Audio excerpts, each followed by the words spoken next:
he looks at everyone on his team as being a part of the LeBron family. And that's just not how Jordan did it. Jordan didn't really give a shit if he was going to be your friend after this. Jordan just understood you're a teammate, and he wants you to be the best teammate to him as possible. LeBron, I feel what we've seen from every team he goes to, he has brought on pretty crappy talent because there are people he trusts and there are people that he loves or he supports, and he wants to build that loving relationship on his teams. And yes, we've seen some success, but that could explain why LeBron is 3-6 in the finals, and Michael Jordan won 6 out of 8 years. Welcome to the ChadBurn Show, brought to you by M. Chad Baldwin.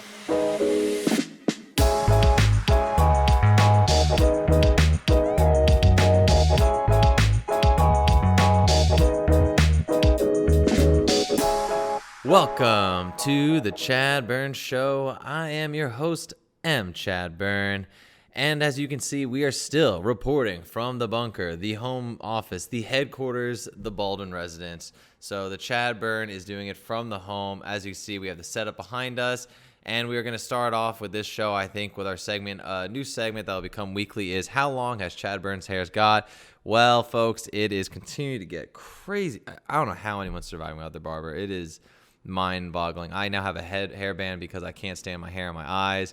I've tried everything, gel and whatnot. It's just quarantine has brought out a whole new level of what I have to do as a guy keeping my hair in style. And luckily my wife is here to help me with that.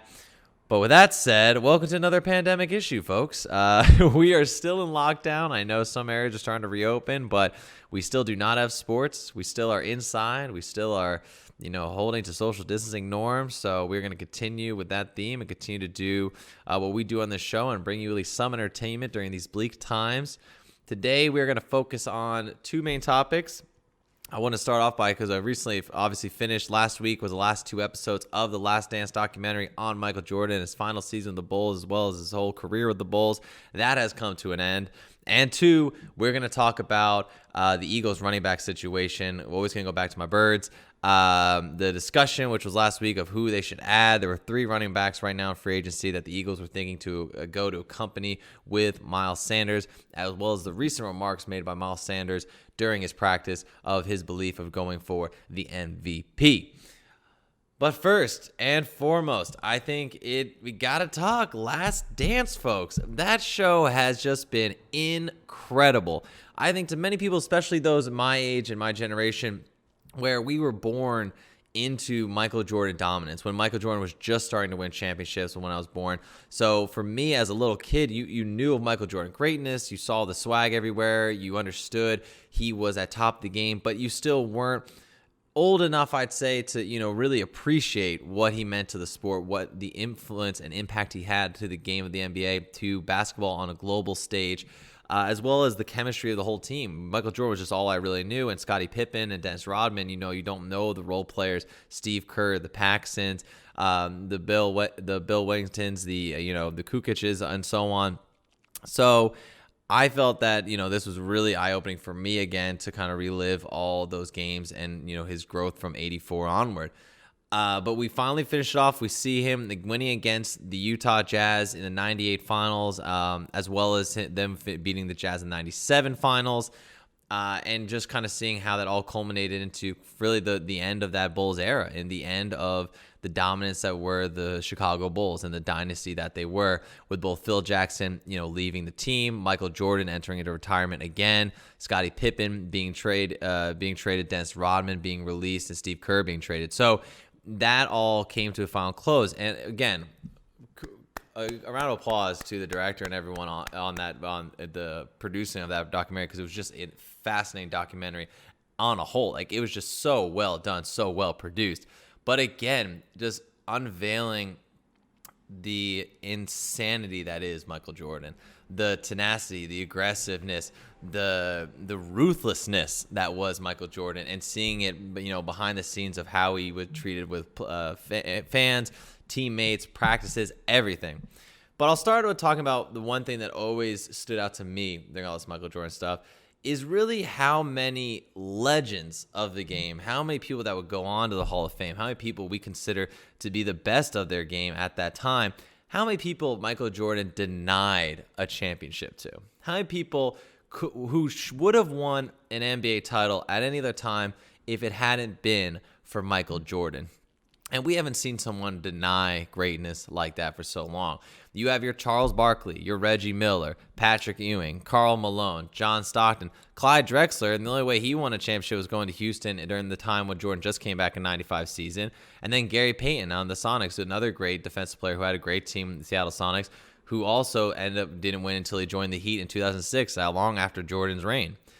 That was more a role player at the time. So to me, it's just fascinating to see how Jordan really denied so many people a championship and how he refused to be. And again, we saw it took a while to get to that point where he was winning championships in a row, right? Obviously, from 84 to 90-91 season, he was always falling short until the team finally came together, the right coaches, the right formula, the right setup to let him succeed. We saw spurts in the playoffs early on where he was going up to great Celtics, but finally getting over that hump by beating the Lakers, Magic Johnson's Lakers, as well, to get his first title. And then it was all history after that. But, when I see that and see how he was so aggressive and how many great people he beat and how many legends of the game he toppled in order to get these championships, it comes to no surprise to me at all that Michael Jordan in the end was an asshole and a bully on the court. Both on and off in the sense of with his teammates in practice and then in games, he was just a straight dick. And to be fair, I don't hold that against him. It's very revealing and understanding, but at the same time, do you go, am I shocked? I don't think so. We understand that greatness, especially greatness in any field you're in, greatness is not always defined by, cultivating and promoting love around you from the people that support you and so on. A lot of times, unfortunately, in the history of, name an industry, name a field, what have you, greatness is really defined by those you climbed over, those that you stepped on, those that you denied greatness to, and really those that you just pole vaulted over in order to make yourself the top and the most dominant player in that game. So really, how do you do that without being a complete asshole to your teammates and everyone? Without completely, striving for near perfection, near excellence, and forcing everyone around you to either come up to your level or get out of the way in a sense. He was a bull headed straight, no pun intended. He was a bull headed straight to the target and no one was going to get out of the way. He was going to knock everyone out in order to get that championship. You saw how much it meant to him his first three. You saw how much he was striving to get them back up there. The stories, the punching Steve Kerr in the face, the constant belittlement of Scott on his team, of the constant yelling and harshness, the way Phil Jackson had to rein him in. It was just, of course. I almost said Kobe. Of course, Michael Jordan had to do this in order to be the best in the game, and I don't think it should come to any surprise to anyone that he had to do that. But what was also revealing was that while he did all of this, you didn't see one of his teammates tell him that he was not a good teammate. You could see that he believed in a level of excellence and that there was no way you can be the level of excellence that Jordan want without developing a killer mentality, without developing this lack of empathy for those that you're taking out in order to get to this next level. And I think that in order to instill that in a lot of players that came to the Bulls organization, there's a level of insanity you need to put into practice. You need to show the players around you that you don't have friends, that in order to win, in order to be like Mike, everyone is an obstacle. Every person who even attempts to get in your way must be taken down with the most ruthless acts of, just competitiveness and arrogance and just sheer tenacity. Michael Jordan he believed that you had to just destroy the barriers in front of you in order to achieve excellence. And I think he tried to instill that in his players by being that tough, the guy that was, a bully to these people, showing them that in order for you to get this, you have to fight back. And, Michael Jordan may be a terrifying figure. He may be a legend in your eyes, but he's your teammate. And even you must break down in order to become great. So I don't see anything wrong with that. I've played with players like that. I had coaches that acted that way. I think in a lot of ways you need to get that to be on the level that Michael Jordan was. And in today's NBA, you just don't see that as often. I think the last player we hear of acting like that in practice, of trying to get his players up by just sheer beating them down and hoping that they respond, because that's what Michael Jordan wanted. He wanted to see if you're pushed against the wall, if you are being exerted to your absolute limits, how are you going to respond? How are you going to bounce back? Because that's a championship mentality that no matter how beat up you are, you will get to the next level in order to become great, in order to win. And the only person we've seen do that in the recent era, I think it's like Jimmy Butler. And Jimmy Butler is no Michael Jordan, but Jimmy Butler acted like that in the Timberwolves. And what happened? All his teammates shirked away. They all didn't want to be around him. And in fact, they ended up having to trade him. He had to demand a trade. That type of mentality of acting that way in practice, of, demanding that excellence of your teammates, you just don't see it anymore in this NBA. And, maybe it's good, maybe it's bad, but I don't know if that would work today with Michael Jordan. And it's a shame because you saw that the outcome created winning. It was a winning culture. And a lot of these players talk fondly of Michael Jordan. Even if it's Horace Grant, who eventually left, who had some, mixed, there was talks of him, leaking reports to reporters. But Bill Cartwright, even Scottie Pippen to this day, Dennis Rodman, all these characters that elsewhere had troubles, who were, demeaned, demoralized by Michael Jordan, they still showed some love to him because they understood that he was looking out for the best interest. He wasn't just trying to be cruel for no reason. He had a goal, and that goal was to win titles. And they came along for the ride, and they won it. So I think none of them are going to be angry about it. But I do think it's amazing that today, if you try to act like Jordan did in order to win a championship, you really end up getting exiled or called a bad teammate. And it's just not true. So I think it's amazing. The other thing it brought up was looking at how he cultivated his teams and his teammates to win championships versus how LeBron did.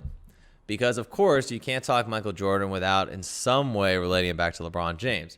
Now, I'm not saying ever that I'm an anti-LeBron. I think LeBron is probably the greatest athlete that has ever been in the NBA of all time. Even looking at this document, I still believe athletically Michael Jordan's been gifted because of his size, his speed, his ability to play the game with freakish dimensions that shouldn't be able to work. He shouldn't be able to move the way he does at his size. Because don't forget, Michael Jordan was still smaller compared to those big guys. LeBron James can guard a center, and yet he still plays like a point guard. It's remarkable. But you notice that the way LeBron has always built his teams is a lot more of like building a family. He brings along people that he can trust. He brings on people that he's friends with, people that he wants to have a dinner with families, who he wants to form lifelong relationships that can go beyond basketball. He looks at everyone on his team as being a part of the LeBron family. And that's just not how Jordan did it. Jordan didn't really give a shit if he was going to be your friend after this. Jordan just understood you're a teammate, and he wants you to be the best teammate to him as possible. LeBron, I feel what we've seen from every team he goes to, he has brought on pretty crappy talent because there are people he trusts, and there are people that he loves or he supports, and he wants to build that loving relationship on his teams. And yes, we've seen some success, but that could explain why LeBron is 3-6 in the finals, and Michael Jordan won 6 out of 8 years. It's just I don't see how LeBron could match Michael Jordan's level without bringing on the personality Michael Jordan had. So I think if we're going to do any comparison between LeBron and Michael Jordan, it really has to be the attitude they brought to the game, the way they built those championship teams, and the way they thought you had to be as a teammate in order to achieve greatness. And I think it's pretty obvious, LeBron clearly believes you need to have a family to get it done. And Michael Jordan did not. And the proof is in the pudding. Obviously, the numbers show you Michael Jordan has had much more success than LeBron. So we can have arguments on points, on scoring ability, on athleticism. I think that's always fair. But again, when it comes down to who's the real winner and killer, this just proves it again. It's Michael Jordan. And they're not on the same level. They had different personalities. They have different ways they achieve their excellence. So you have to compare them differently. But of course, if we're talking about the greatest player of all time and has ever been seen in the NBA, then it has to be Michael Jordan. It just has to be, because he beat all the greats. He was so dominant for so many years. He was so dominant towards the end of his career. I mean, again, he started in 84. And won his 6th title in 98. That's 14 years after entering the NBA. He was so good all the way to the end. And he even says in that last part of the documentary, spoiler alert, by the way, before people actually, I haven't seen it before, remember, spoiler alert to this segment.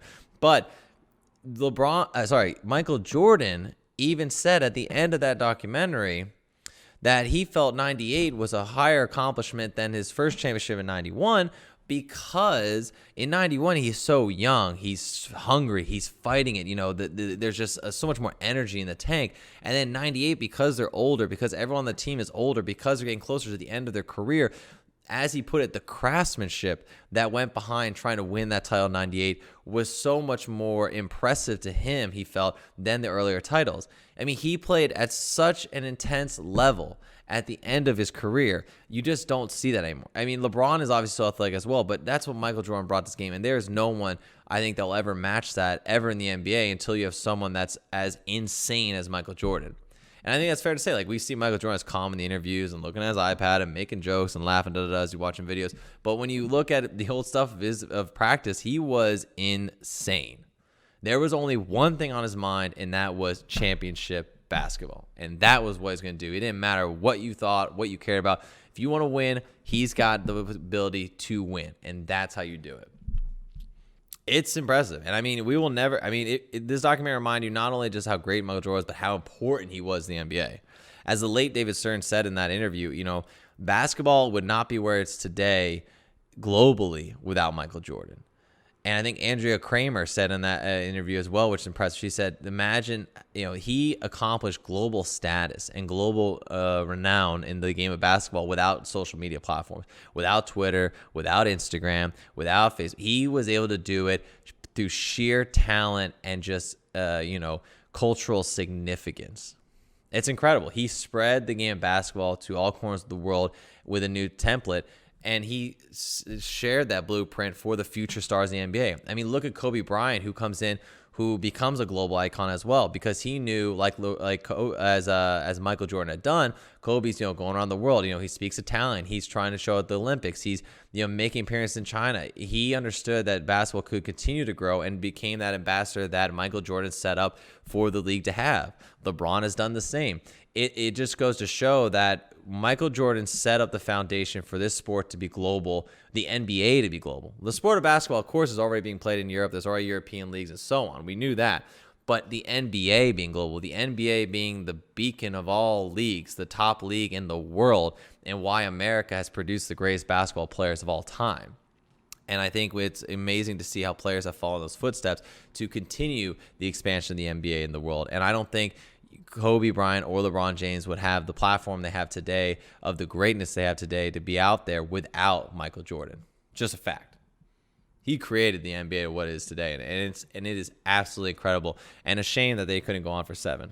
As they were alluding to at the end, it is a real shame that they didn't bring the team back to make that a 7 championship run, because who knows, maybe they don't win the next year. Maybe eventually, other teams catch up to them because they're getting older. But, why not have given them a shot? And speaking of the tenacity it takes to be a champion, I'd be remiss without then flipping to the Eagles running back situation.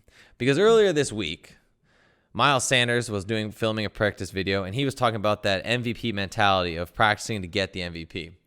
And for whatever reason, because we have a soft fan base and everyone is just uproar when everyone says anything, people thought it was audacious for him to be saying that he could be going for the MVP this year.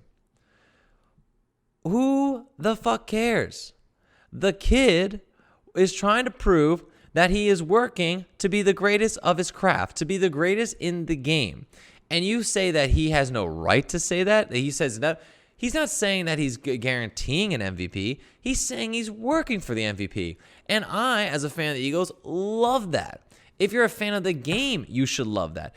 After watching the documentary on Michael Jordan, if we've learned anything from the Jordan era, it's that in order to achieve greatness and fight for championship, you must work and practice and live and breathe a championship mentality, a greatness mentality, that you are going to beat everyone in your way to become the best in your field. And that is what Miles Sanders is trying to do and what he's bringing to the table for this team. And people are going to bring him down for that? That's just soft mentality. That's just a world where anyone can get on Twitter and say whatever they want. Because in reality, if we were to appreciate it looking back, and sports reporters are actually able to do the right interviews and write the right stories around it, it would be like, look at this guy working his ass off to make himself a name in the league because he believes that he can be something great. All right, he doesn't get it. Who cares? At least he's trying to work to something. At least he's trying to achieve a level of greatness in this league. But on top of that, as well as that, which I think was just nonsense, so I want to knock that out first. The other part of the running back conversation, the Eagles, and again, this is more for the Eagles fans out there. I'm always going to go back to my team, the one that I really love, and talk a little news about it. The Eagles were looking to get a running back to complement Miles Sanders to take a little weight off throughout the season, and they were looking between 3 players, Devontae Freeman, Carlos Hyde, and LeSean McCoy. Well, the decision got a lot easier because Carlos Hyde has now been signed to a 1-year deal by the Seahawks. And that really pisses me off because I wanted Carlos Hyde. Of those 3 running backs, I wanted Carlos Hyde because I think Carlos Hyde is the perfect complement to the skill set that Miles Sanders had. Carlos Hyde had some speed. He had bruising ability to go up the middle. He's physical. He's the kind of change of pace back you need in order to kind of get away from just the speed passing option Miles Sanders. And it also allows you, if you have someone that's constantly beating up the middle, pounding out, getting the linebackers tired, punishing the defensive linemen, you open up obviously bigger gaps later in the game for someone like Miles Sanders who can gash through and run so fast and get up to the second level before you even know it. So I would have loved to have Carlos Hyde in that sense. But now you have the argument people making to bring LeSean McCoy back. And remember, great Eagle will be obviously a rushing champion leader for the Eagles. But the LeSean McCoy is just Miles Sanders, is what Miles Sanders could be. LeSean McCoy is a speedster. LeSean McCoy is a man known to break ankles and to get away because he can take one step and he's gone with a juke, spin move out there. And my problem with bringing it like that, that's not a change of pace. All you have is a defense ready for a speedy running back. They're going to guard the outside. They're going to load up the box more in the middle. They're going to make sure he can't break it out there and beat them with their legs. So you're going to have to beat him with the physicality. And LeSean McCoy is not there, nor is he at an age where he can even compete like that. LeSean McCoy, it's not his fault. It's nature. It's evolution. It's just what happens as you get older. LeSean McCoy does not have the same speed. He does not have the same mobility and agility that he once had. Not to mention his type of game, his explosiveness, his ability to cut on a dime also lends itself to more injuries as you get older because it requires so much exertion, so much of your physical self to do those moves. You can see that it then wears and tears on the body. LeSean McCoy has only played 1 full season in the last 5 years. And you want to bring him on as a backup to Miles Sanders? I get it. He won't play that much, so obviously he has a chance to be healthier, and he's not starting. But if you if you need to rely on him to be as a change of pace kind of guy, what happens when he gets injured and he's out now a whole season? We've already made this experiment with Deshaun Jackson, an older player, and we saw what happens. He gets injured. Why would you want to do the same thing with LeSean McCoy, someone you may not rely on? Even the Chiefs brought him on last year to be a change of pace, and he got injured last year too. I think LeSean McCoy obviously still has some in the tank and he can still play, but the style of play that he goes by just lends itself to be more injury prone, and just he's not as the level where he's at from before. So it leaves you with Devontae Freeman, who is 1 concussion away from having no brain cells left. And I don't say that in jest or as a joke because it's a very serious issue, and I mean this in all seriousness. Devontae Freeman needs to think about his career and his life. He needs to think about what he's going to do after football. Because that poor boy has gotten so many concussions that we've seen interviews where he's making no sense. We've seen interviews where he's slurring words. I mean, the guy has taken a beating through his life because he's a physical running back. And I think more than anything, he should be concerned about his well-being and his health. And I hope he takes time to evaluate whether or not he truly wants to be back in the NFL, because he is just 1 hit away from being injured and 1 hit away from permanently hurting his entire life. So I say that with all seriousness. We can make jokes about it, because he's always been injury prone and whatnot, but it is serious. He needs to be very careful for what he does in his career. So as much as the Eagles might want to bring him on because they want a bruiser like Carlos Hyde, like I said, that complements well with the speed of Miles Sanders, I mean, he also is definitely going to get injured if he's on the team. And I also just worry him as a human being, as a person, what his life will be like after football. So again, those are our three options, down to two. Who do you end up with? I mean, again, if we had to choose between Devontae Freeman and LeSean McCoy, I would think the play style of Devontae Freeman is what the Eagles want for third down, for the 1 or 2 hard yards you need to get, as well as to set up the speedy Miles Sanders, who is your every down back. But, I mean, I guess you go LeSean McCoy, because LeSean McCoy maybe is probably less injury likely, tough than Devontae Freeman. I think they're both very similar, but that's where we're at right now. So it's tough to say. I don't know who they go with. Maybe they go outside those three. Maybe try and make a trade to get another experience running back there just to alleviate the load for your Miles Sanders. But I think we're going to end up seeing, if either of them get injured or we don't make the sign, Miles Sanders is an every down back, and he's going to start having to take on the premier running back role with maybe you keep a Boston Scott just to help out on third downs. So that's my take on the Eagles running back situation. It's a shame. We'll love to have Carlos Hyde. Again, I'm getting a little worried with Howie Roseman because he seems to be taking too much time to make these decisions, to pull the trigger on these trades and on these moves in free agency. But we'll have to see when we get into the season. So anyways, I think that with that said, talking last dance, talking Miles Sanders, talking running backs and Eagles, we're going to wrap up our episode today for the ChadBurn Show. Just another week of being able to get out here, talk to you all. I hope you're enjoying the content. If you ever want to stay in contact with us, remember you can follow us on Instagram where we post clips of the show throughout the week. We also have our YouTube account where you can see the visuals and the video to each episode. You can also listen to us on Google Podcasts, iTunes, Apple Podcasts, Stitcher, Spotify, wherever you listen to your podcasts and stream them, you can find the ChadBurn Show. Thank you to everyone who continues to listen each week. We will continue to make great shows for you during this coronavirus time. If you have any questions or would like to bring up topics that we could discuss on the show, feel free to email me at chadburn.show@gmail.com. Again, that's chadburn.show@gmail.com. You can also DM me on Instagram. But please feel free to subscribe, follow, keep up to date with us when shows will be dropped, new episodes, as well as new content from previous episodes. We really love having your support. We want to keep creating good content for you. So until we are out with another episode next week, I hope you all stay safe, stay healthy, have a good evening, and good night.